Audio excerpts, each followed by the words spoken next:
안녕하세요. 뿌띠가든입니다. 오늘은 자투리 원단으로 박지매듭 장식을 만들어 볼게요. 자투리 한복 원단과 자, 초크, 가위를 준비합니다. 지금 화면에는 보이지 않지만 바늘과 실, 시침핀도 준비해 주세요. 한복을 만들다 보면 이렇게 자투리 원단이 생겨요. 이 원단 조각을 이용해서 예쁜 장식을 만들어 볼 거예요. 아주 쉬우니 꼭 따라해 보세요. 먼저 원단을 가로, 세로 5cm 정사각형으로 잘라주세요. 크기가 꼭 5cm일 필요는 없고 6cm, 4cm, 3cm여도 상관없어요. 정사각형 모양으로만 자르면 돼요.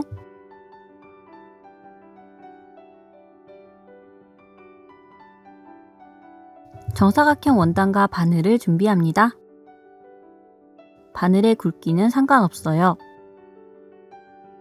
이제 바늘을 사각형의 모서리에서 가운데 방향으로 말아줄 거예요.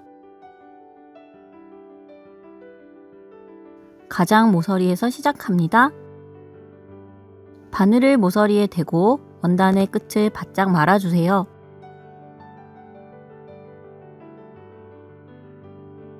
바늘을 굴리면서 최대한 바짝 감아줍니다. 바짝 말리면 원단이 단단하게 감기는 느낌이 들어요. 중간까지 돌돌 말아주세요.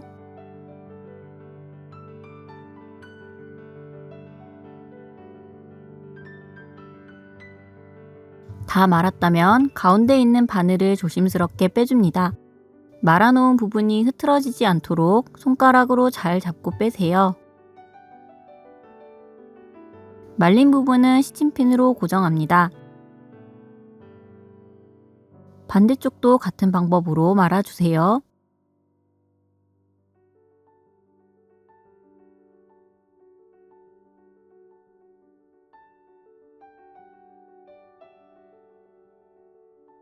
이렇게 양쪽에서 말아서 가운데에서 만나도록 해줍니다.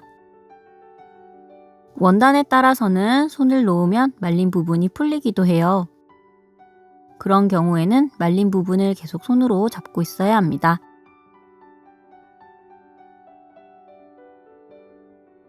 잘 말았다면 가운데를 반으로 접습니다.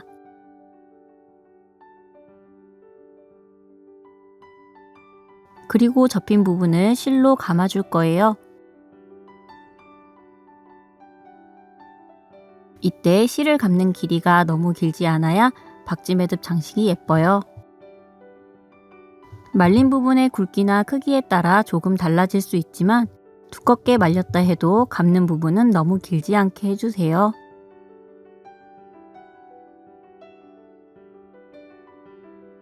단단히 묶어줍니다.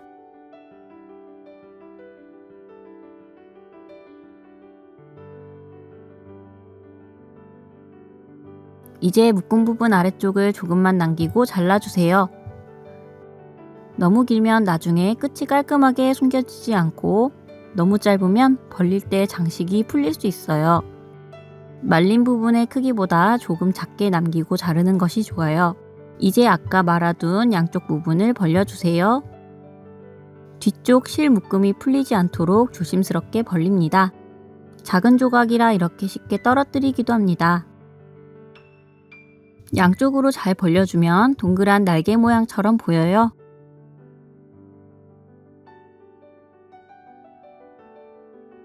이렇게 귀여운 박지매듭 장식이 완성되었습니다. 박지매듭 장식은 한복 장식이나 규방공예에서 많이 사용하는데 이렇게 소품의 포인트 장식으로도 활용할 수 있어요. 한복에도 이렇게 장식으로 달기도 합니다. 뒷부분이 표시나지 않게 깔끔하게 다는 방법은 다음 만들기 영상에서 배워볼 거예요. 박지매듭 장식은 작은 자투리 원단도 아껴서 멋진 포인트 장식으로 사용하던 우리 조상들의 지혜가 담긴 장식입니다. 한복을 만들다가 나온 조각 원단을 버리지 말고 이렇게 예쁜 박지매듭 장식으로 만들어 두었다가 활용해 보세요. 다음 시간에는 이 장식을 깔끔하게 다는 방법을 배워볼게요.